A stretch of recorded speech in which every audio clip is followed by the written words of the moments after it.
Hello అండి అందరికీ tomato పచ్చడి ఈ ప్రాసెస్లో ట్రై చేయండి. చాలా ఈజీగా అయిపోతుంది అండ్ టేస్ట్ కూడా చాలా బాగుంటుందండి. ఇడ్లీ, దోశ, రైస్ అన్నిటిలోకి పర్ఫెక్ట్గా మ్యాచ్ అవుతుందండి.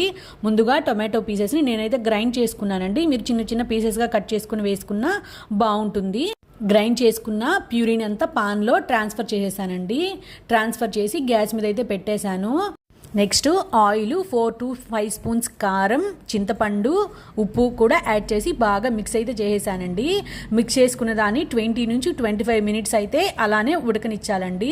నెక్స్ట్ ఆవాలు, మెంతుల పొడి కూడా యాడ్ చేశానండి. ఆవాలు, మెంతుల్ని దూరగా ఫ్రై చేసేసి మిక్సీ జార్లో వేసేసుకొని అది అయితే 2 స్పూన్స్ అయితే యాడ్ చేశానండి. నెక్స్ట్ పాన్ పెట్టేసి ఆయిల్ వేసేసి ఆయిల్ హీట్ అయిన తర్వాత ఆవాలు, మినప్పప్పు, పచ్చెనగపప్పు, వెల్లుల్లి కొంచెం క్వాంటిటీ అయితే అవి రెండు ఎక్కువైతే తీసుకున్నానండి. 2 ఎండుమిర్చి కూడా యాడ్ చేసేసాను. అవన్నీ ఫ్రై అయిన తర్వాత కరివేపాకు కూడా యాడ్ చేసేసానండి.